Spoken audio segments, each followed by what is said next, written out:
Hello and welcome to another episode of Behind the Lines, the podcast that doesn't give you any picks or predictions. We don't peer into crystal balls. And you know what we really don't do? We don't give out any parlays, which is the theme of this week. So before we dive into it, remember to like, download, subscribe, follow us on all the socials at inplayLIVE. I'm your host, Shane Mercer, and that guy over there is Andrew Pace, the founder of inplayLIVE, the greatest sports betting community on planet Earth. And Pace, we don't like parlays at inplayLIVE, or at least we do not espouse them in any meaningful way. Well said. Yeah. I think we try to stay away from them for the most part, but there is a time and a place for them in a series of different methods that you can use to benefit yourself. And we will dive into all of that and give you guys those tips and suggestions on how to use parlays. But before we do that, I want to share a story about my experience with parlays. And it really forms the foundation of my betting experience. So being in Ontario, for the longest time in Ontario, sports betting was legal, but it was only legal if you made a minimum of 3 picks on a ticket. And single game bets, you could not bet on a single game at all. That was illegal. But it was legal if you put 3 picks together through ProLonging, is what it was called in Ontario, and it's still here. It still exists in Ontario, and it's sort of through the government, through the province, the Ontario Lottery and Gaming Corporation.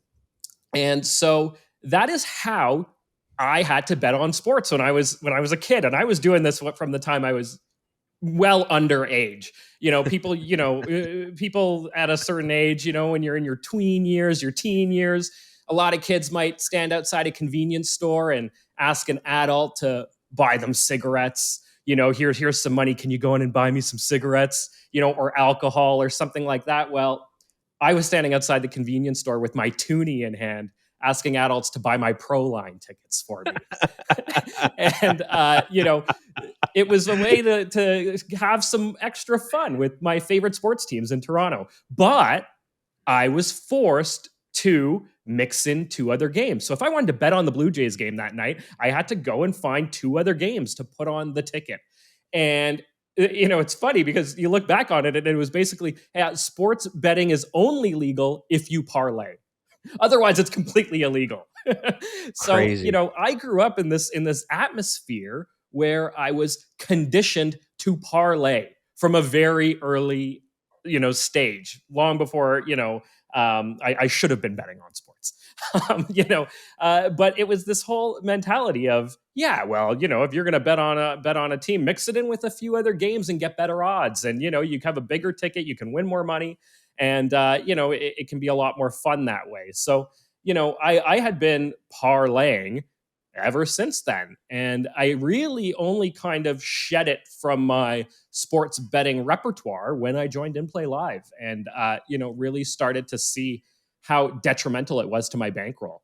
And so, that it was hard. It wasn't easy to kind of get away from it. And I'll admit that I'm not totally away from it. I still enjoy a good occasional parlay, but I do not look at it as a way to win money over time or a way to be profitable over time. It is really a fun thing, something to do. And, we're talking for peanuts. So Pace, that's a little bit about my parlaying experience. Talk to me about you. Did you get into parlays? Was that something that was part of your sports betting regime? Yeah, big time. Yeah? Yeah, big time. Yeah, absolutely. I'm in BC, British Columbia. We have sports action. You want to bet? That's we're dating ourselves here, Shane, when we're talking about asking for cigarettes because people don't smoke cigarettes anymore. They vape. Okay, yeah, of course. Right. So, and then sports action. You want to bet? Anyone from British Columbia will remember those ads from back in the day. And that was, like you said, you had to go get a physical ticket from 7-Eleven, the corner store to bet. You couldn't do it online. And then it transitioned online and then eventually became playnow.com, which is now in 3 different provinces across Canada. And they are, again, our government regulated books. And separate from our topic of parlays, I always find it funny that the government has limited me from from playing on their sites. Not only that, they actually stole money from me, which is a whole other story for another time. But Oh, a it sounds number of like another inplayLIVE. episode for sure. Yeah, yeah, yeah. But I mean, let's just take NFL, right? NFL is the highest wagered sport on the planet, per game, per game played, and the way the day works and the way the schedule works really all caters itself to the parlay, right? So you've got the Sunday morning slate of games, and the Sunday afternoon, and then obviously the late game, the primetime game. But the whole day is conducive to parlays, and the first reason is because everyone's playing more or less on that one day, which allows you to book in that guy's day or guy's event. That's not to single out women. I know there's a lot of female bettors, but the whole environment is very conducive to boys' day out. Let's gamble. Let's have a few beers, and let's make some parlays, right? So you design something to try to hit it for the early slate, right? You chase in the afternoon slate, and then you chase finally at the night game. The whole day is like it's like a sports book's dream, right? And I was very much a part of that environment in my early betting days. You get together with the boys, you make some bets, and we were using that system much like you were. So forced to parlay, Yeah. forced to make the parlay, didn't have a choice. So that was kind of my earliest experiences with that environment. And then obviously, you learn that you do have some online sports books and some other options that do exist to you as you kind of get more involved, and then maybe you start, you know, actually looking at, oh, well, why don't we just take this? Maybe it's a pregame single of an underdog that has parlay potential or payout just on the one pick, because that team might pay 3, 4, 5, 6 to 1 just to win the game, or whatever the case may be. And that's when, you can start to look at single picks that do still have the big payout, because we haven't said this yet, but what the hell is a parlay, right? A parlay is multiple outcomes that all have to come through in order for your wager to win. So if you bet on 2 different games, both of those 2 teams to win, if one of them didn't win, your bet loses.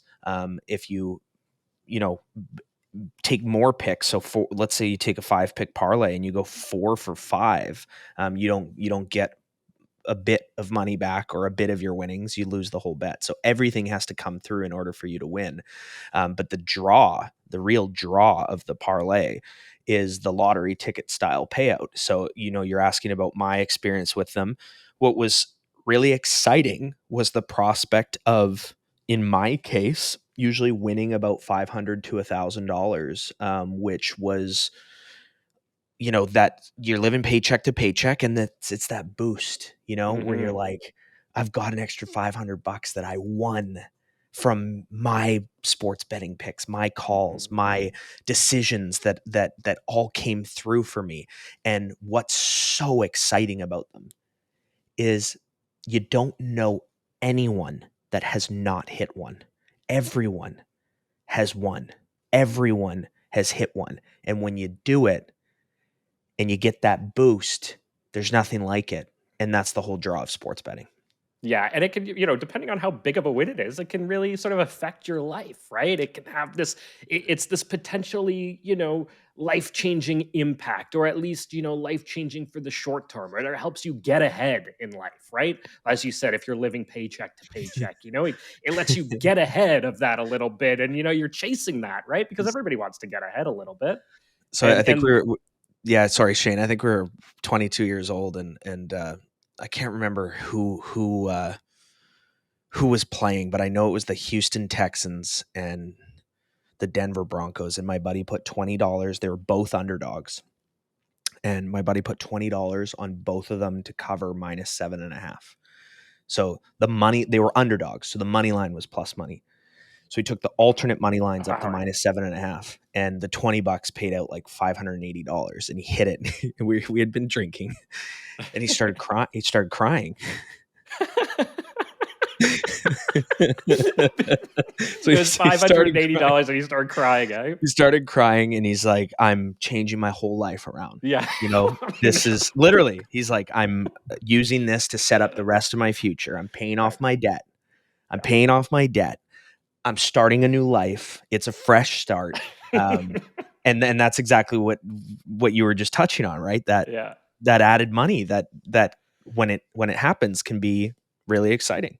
Yeah. Yeah. And then you think you can repeat it and you can do it over and over and over again. And well, we just know that the likelihood of that is highly unlikely that you're going to be able to repeat that success in any Right. kind of predictable way. But Right. the sports books, they want you to think that, right? They want you to believe that, yeah, you not only can you hit this, but after you do hit it, guess what? You can win it again. Exactly. And consistently. And then you chase that down the rabbit hole into long-term gambling losses. That's the reality. Yeah. And it's something that they promote pretty regularly, right? This is something that they really want you to do. In fact, it's such a moneymaker for them that they invest a lot of their advertising dollars into pumping out this idea that, hey, combine your bets. Put them all together. We're going to pay you huge when it wins. Parlay, parlay, parlay, right? That's exactly it. And I think we got a couple of these that we can run. Some of our, I wouldn't say some of our favorites, but some of the ones that we've seen relating to these parlay ads here. So I'll pull a couple of these up. Let's check them out.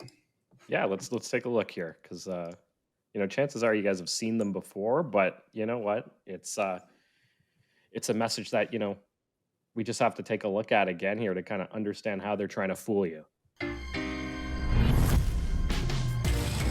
It's time. Combine multiple bets together within one game for bigger payouts. Introducing Same Game Parlay from DraftKings Sportsbook. It's a whole new ball game. Wait, no it's not. It's the same game, parlayed. Now turn any game into a big game. Download the DraftKings Sportsbook app. Parlay your way with this great offer. And make it rain. That's one epic same game parlay. How'd you do it? You know how I do How'd it. you do it? Popular parlay. Popular parlay. New customers get a no-sweat first bet and get up to $1,000 back in bonus bets if you don't win. That one's so good. That was so fucking good. Okay. Every moment in life is a bet. Like betting your favorite jersey won't shrink in the dryer. This wildcard weekend, all customers who place a same-game parlay on NFL games get up to $100 in free bets, win or lose. So bet on FanDuel and make every moment more. All right. This one's my personal favorite, I believe. You want to build your own bet? Then you need to try Same Game Multi from Bet365. Who? When? What? How many? It's totally up to you. It's your bet. You decide. Download the app and see for yourself why Bet365 is the world's favorite online betting brand. You know the score. Stay in control. Gamble responsibly. All right, so very quickly, I mean, some great ads there, some fun stuff. It's entertaining to say the least, right? I mean, it's fun to watch that stuff, and just very quickly to the Aaron Paul one there, they call it a multi. That one's being played in Australia, but I can tell you that the exact same ad is running here in Ontario, and they just insert word parlay for multi. So it's the exact same ad. But, it's this idea that not only is it super fun, but you have all the control, you have the power, you make your picks and put them all together, and we're going to pay you out huge when it wins. But you have the power, your fate is in your hands, right? Right. So I think one of the big things here is when we really start to get into the psychology of all this, that's when things really start to, really uncover and we get behind the lines. So Shane, you and I were talking about our individual stories of being conditioned to parla from the standpoint of this is our only option to legally wager, right? Mm-hmm. And that has changed. That environment doesn't exist anymore. So what environment does exist? It's an environment where you're being rewarded to parlay. in a lot of those ads, we saw some sort of risk-free or no sweat or free bet or a reward relating to making a parlay on those sites.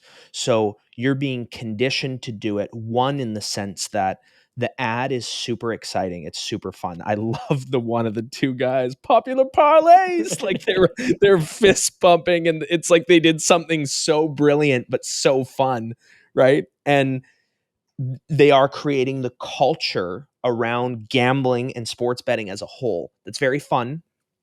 That's very easy to win. And that's this very exciting and positive experience. You combine that with the dopamine hit every time you actually place a physical wager. And now you're really getting into the conditioning that exists in today's day and age. And that excludes parlays relating to the viral, things we're exposed to on social media, and how that all fits into the equation of the viral parlays that do actually win. And that's really what's happening. And then in the ads as well, like you just touched on, you're getting the whole, it's your bet. It's you.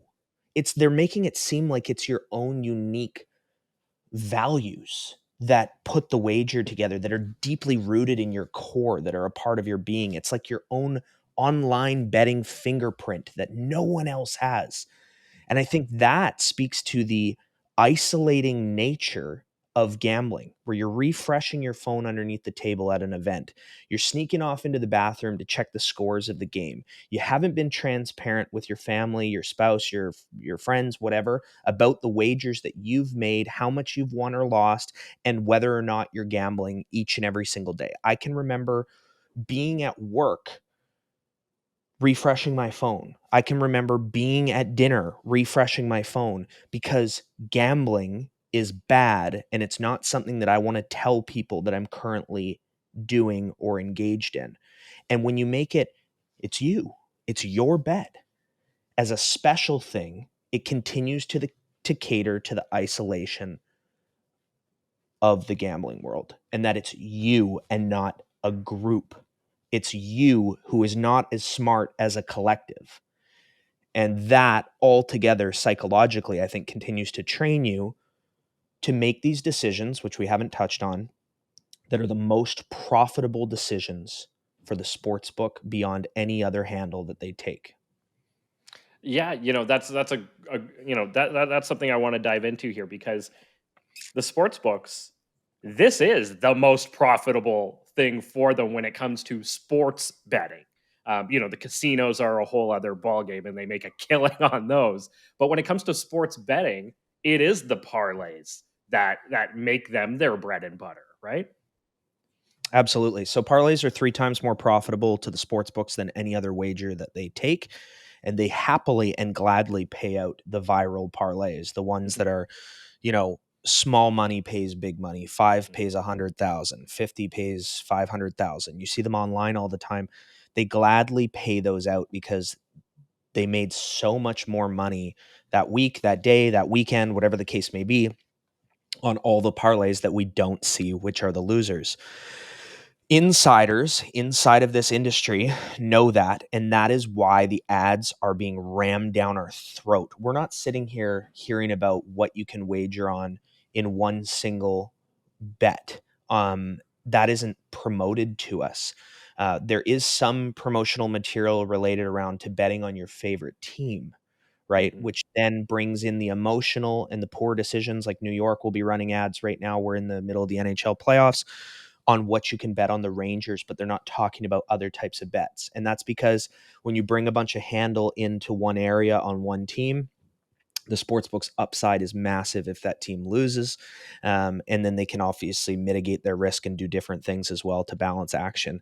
But when they're doing that, they are training you on the parlays and the fun and the excitement, which makes them the most money, but then also on favoritism and on betting with emotion as opposed to betting with data, analytics, and motivations, right? So one quote that I think is a really good one relates to the parlays in sports sports books as a whole, so not in any one specific area, they typically bring in about 37% of the total handle. Sometimes it depends on the state and the area, but it can be, you know, sort of 35 to 45% is what gets brought in.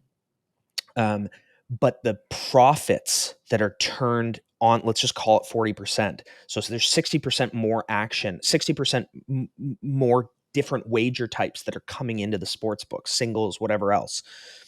The 40% is turning 3 times more profit than any other type of wager.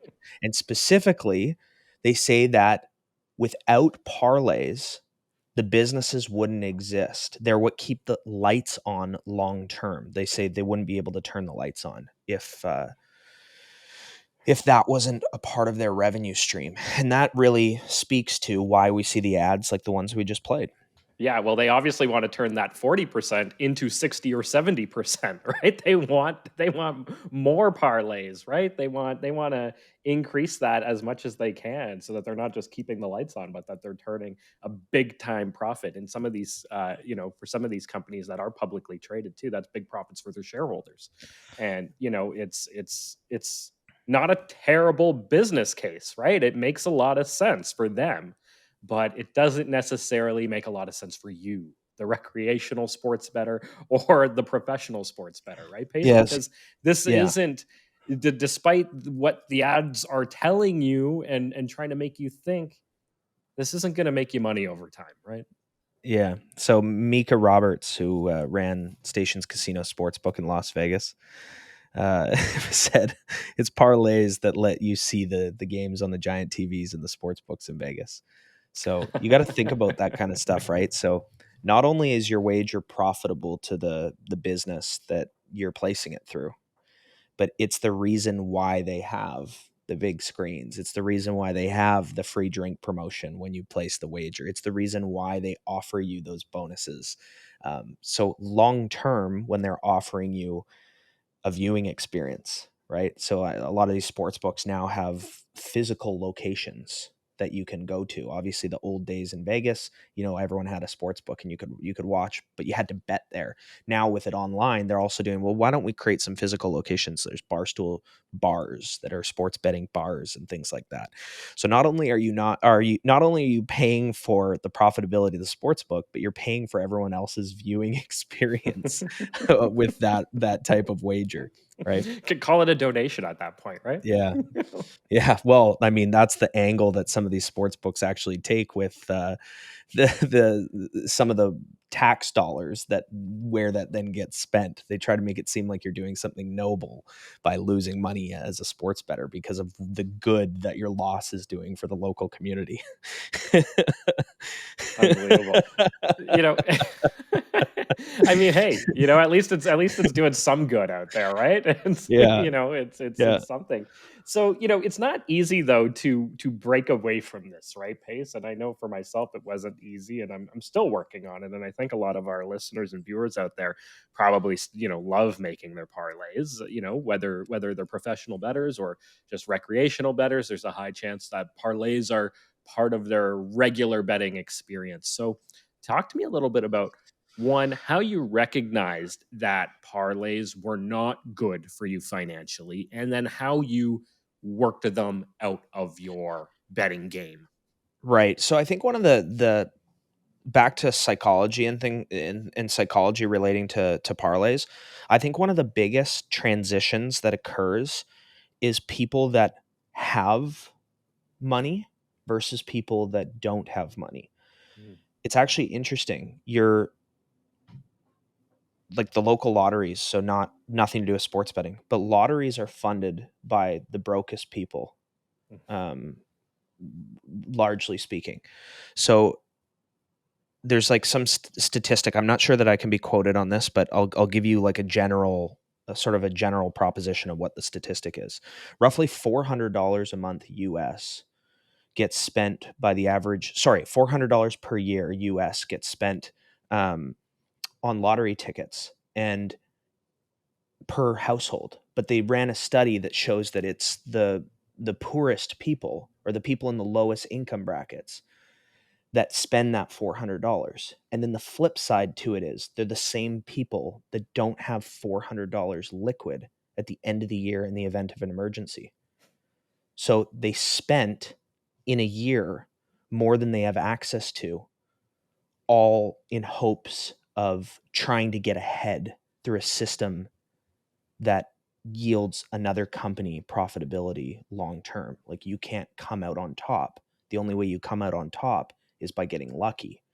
Statistically speaking, every time you make that purchase, you get further and further behind.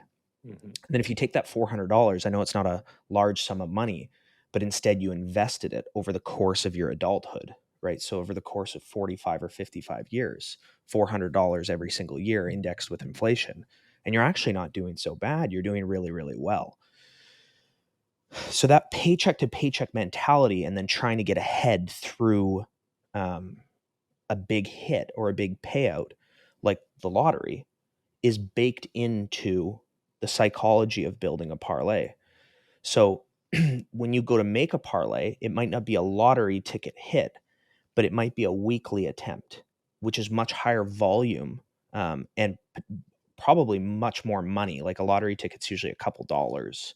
But a lot of these people that are betting parlays aren't doing a couple dollars. They're doing 5, 10, 20, 50 would be sort of the common wager types that you see. But again, trying to hit those $100,000 payouts. And then in some cases, people try to really hit 5 and 6 figure payouts. So the whole psychology of it is built around people that don't have money trying to hit something that's going to impact them immediately. And that then brings in this new product that's not super new now today, but new relating to the betting world, where we go back to my example of Sundays, where you go, okay, I'm building a parlay Sunday morning, and then it missed, and I'm chasing it a bit Sunday afternoon, and now I've just got Sunday night. And you go, I don't want to bet $50 on the Sunday night game and have it pay out $40. That's not exciting. That doesn't get me my money back. Yeah, that's not getting me ahead. So now we have the same game parlay, where you can take Mhm. any one specific game and turn it into that lottery ticket. Brilliant by the sports books to generate a new revenue stream, to get people that potential big payout in any one short-term event.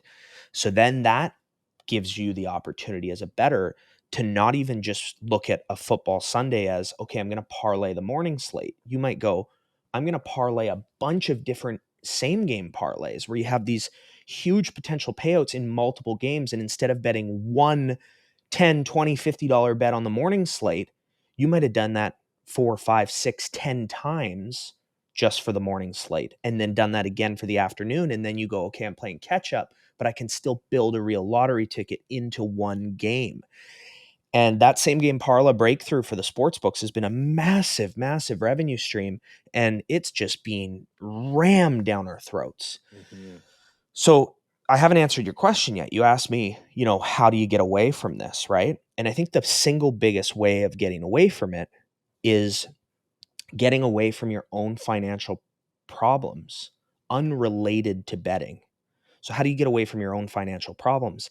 All that money that you're putting into these bets that are yielding you long-term negative results, so net losses, you're going to hit. That's the whole thing. Everyone thinks they're so good when they hit. We get it under our ads all the time. We tell you not to parlay, and they're like, but I hit this, and they send the ticket. Well, congrats, asshole. You're a net loser, right? And you don't have the fucking ability to figure that out. So look at your bank account and look at the lifestyle that you're living. Are you living paycheck to paycheck or not? And if you're not and you hit one, sweet, that's fun, that's entertainment.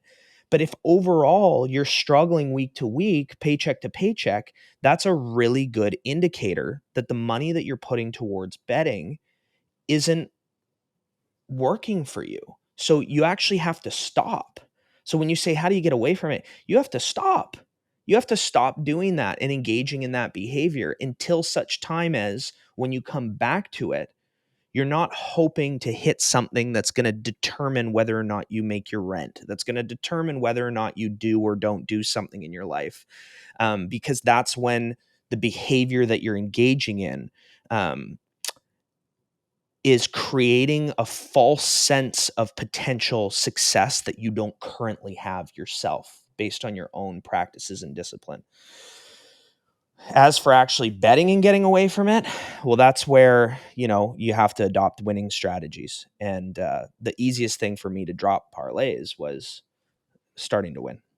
I guess that makes it a bit easier, right? When you actually start winning with something else that isn't parlays and is just a straight bet and a live bet. So we talked a lot here about and the other side of this too is that people are out there saying, but you said you got those messages, hey, but look, I won this one and I won that one. Yeah. We're not saying that these things can't win. They Oh, can yeah. win, and they do win, and eventually you will win. But have you been tracking your parlays? Yeah. Right? Have you been keeping an eye on how much you've invested in parlaying over the years? And have you turned a net profit on those parlays? Chances are, if you're a rec better and you're doing parlays on the regular basis, you're not doing these things, right? You're not tracking. You don't know whether or not you've actually made money off of them over time. And so, it becomes this idea that, you'll keep on, it'll work eventually. Right. It'll work eventually. And when it does, it'll be huge. And, I'll show it off to you. But right. So when you hit a jackpot in Vegas, so you're on the slot machine, you hit a jackpot, you don't get paid right then and there. It isn't like money just shoots out and you put it in a bag and you walk out. So casino security comes in. It's a whole thing. You go into the back. You get the biggest suite in the place. You get the highest status with them immediately. They make some sort of story about the jackpot being hit. And the reason for all that is because they know that you just got an influx of money and just became an immediate VIP because you've shown evidence that you're a gambler and now you just got a whole bunch of money. So sportsbooks know that too, right? And sports bettors know that as well. So it might not be super easy to get your money if you did hit a big parlay. In a lot of cases, you can get paid right away, but it might not be super easy to get your money right away. But you might hit VIP status where you get a really big free bet next after hitting a parlay and things like that. And they'll start conditioning you to go, okay, you just won this big bet. Your bonus isn't $5 anymore. Your bonus might be 50 or 500 to really condition you to start making bigger wagers and to get that money back into their system and infrastructure. And that's the other side of it too, from a psychology standpoint, again, where, they know that your bankroll just grew. They know that your unit size maybe just grew. That you go, oh, let's say you hit one for 10,000, and rather than cashing out the 10,000, you might make your first ever $1,000 bet.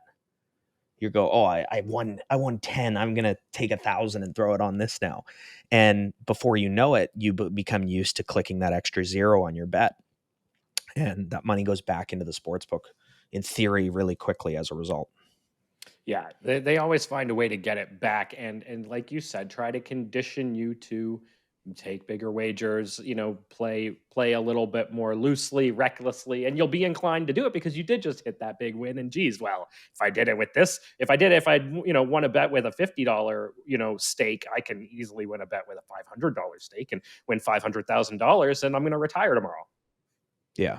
Right. Yeah. It's right? the dream, baby, right? the That's dream. how it works. Yeah. All right. So, we know that we've established, look, parlays, not a way to win, not a way to win money long term. But do you still do them at all pace? And is there a reason for them? Have you found a way to utilize the parlay in any kind of meaningful way that can grow your bankroll over time? Absolutely. So the first thing is anything correlated. The reason why parlays are such bad bets is because the edge of the casino multiplies. So if the casino has a 10% edge on one wager, and then you combine those together, the edge for the casino actually grew. Mm-hmm. So the flip side to that is if the player has an edge, you can grow the edge that you have against the sportsbook by making a parlay. Now, that is a dangerous thing to say because that might make people feel encouraged to parlay anything. Yeah, they're thinking, wait a minute, you just told me not to parlay. Yeah. So going back to a lottery example, if you have like a 649, you have to hit 6 numbers out of the 49 and get all 6 of them right in order to win the lottery. I can't remember what the odds are. It's like 1 in 18 million. right? Something like that. So if your ticket is $1, right? And the lottery typically starts at, let's say, 5 million, right? But it grows every week that it's not hit. There are cases where the lottery actually gets bigger than the odds to win it. So in this example, let's again use 18 million. I know that's not the exact odds of hitting the lottery, a 649. But let's say that it grew to 20 million and you're taking a $1 crack at a 1 in 18 million event that pays 20 million. Statistically speaking, that is a value bet, right? But to realize the value, you have to have actually hit it. And you could spend every lottery for your entire life buying tons and tons of tickets, and the odds actually say that you're never going to win, you're going to lose. So you never realized the value, right? So as you parlay events that are correlated that create a bigger payout, let's say the odds of a successful outcome is 2.0, but you've established that that 2.0, which is plus 100 in American odds, actually has theoretical value. So the true event occurs more than 50% of the time. So in this case, if it occurs 51%, you would have a slight edge with 2.0. But if it occurs 60% of the time, you have a really nice edge there at 2.0 if it's a more than likely outcome. Well, then let's say that you found that again in another capacity and you parlayed the two of them, thinking that that gave you a parlayed edge. Well, it becomes increasingly less likely to realize your value the more you actually increase the probability of it occurring.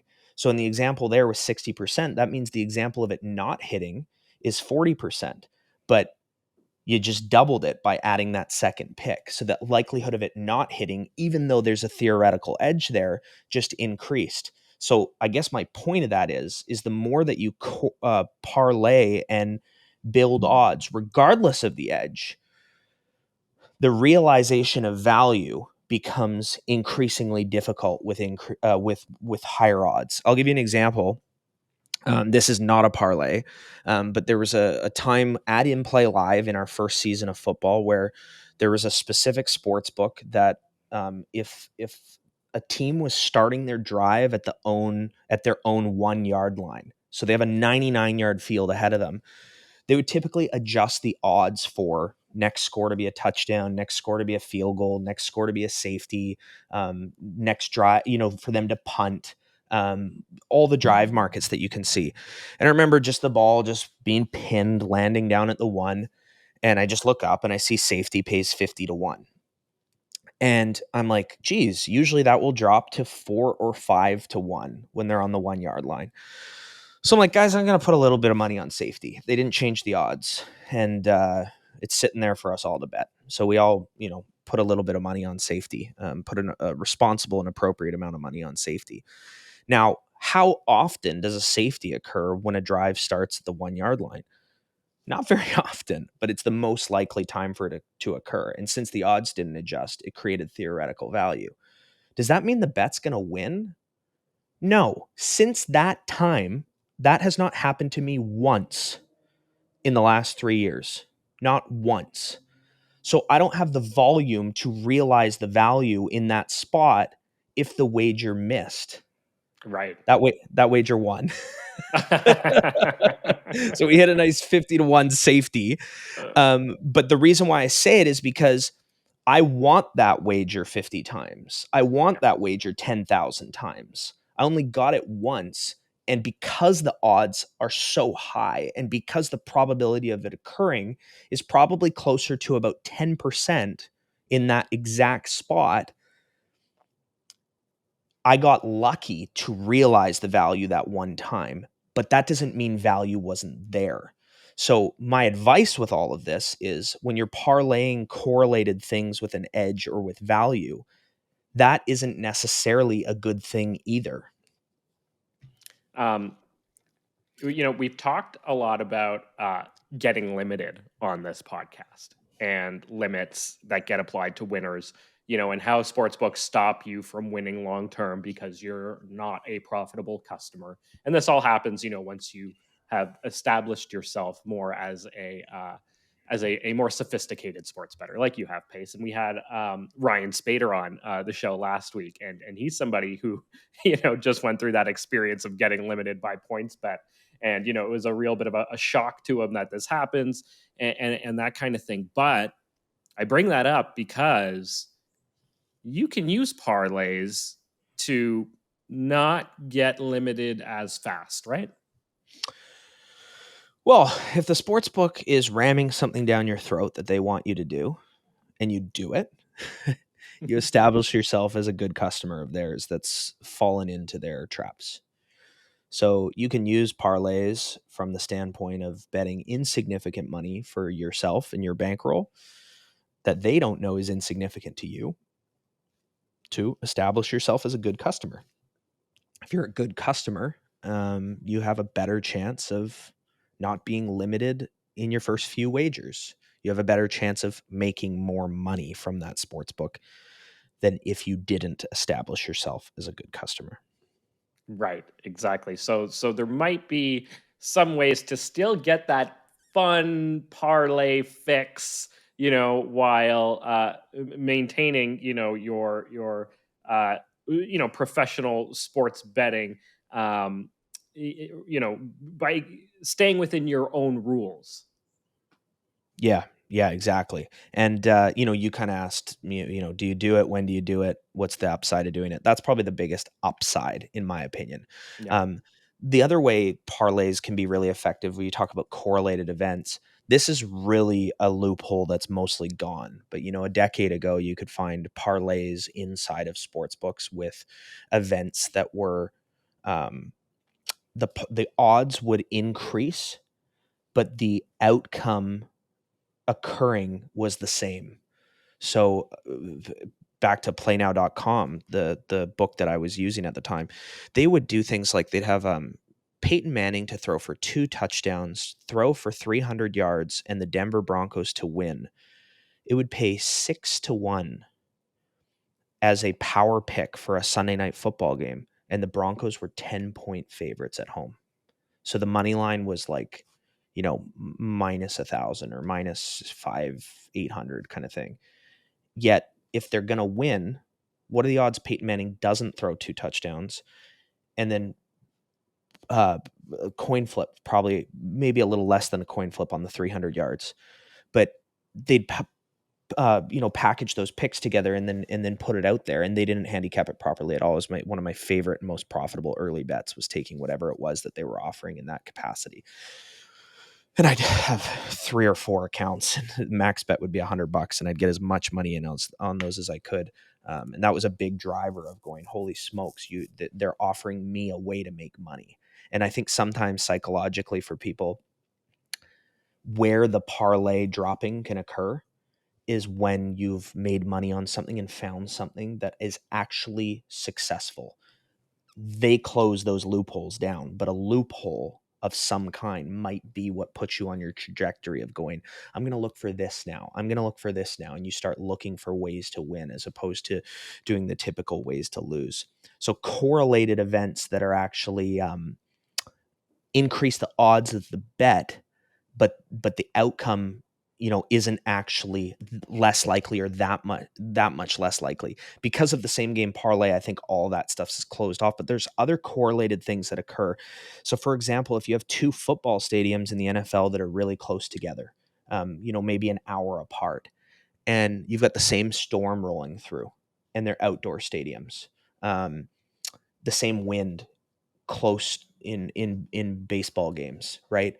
Things that can be correlated that the books maybe don't know about that are location based. That doesn't mean you need to parlay them though. You could just take them both as singles, whatever the case may be. But weather that impacts stadiums in the same area for outdoor sports can be something that can have some correlation that can provide positive value.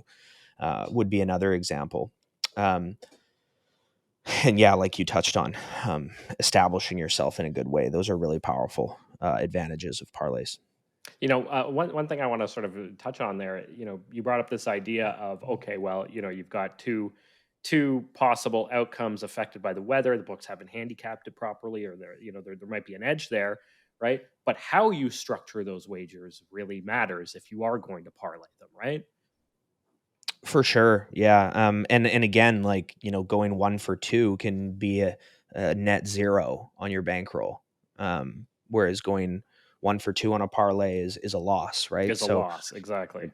that speaks to the what I was speaking about before, where the more things you add, even though there is theoretical value there, makes it less likely to actually get the win or obtain the win. So, and events like the one I just described, those aren't necessarily high volume again. The best strategies are high volume. They're ones that you can consistently deploy your bankroll to, so that you can realize the value on a consistent basis. That's key.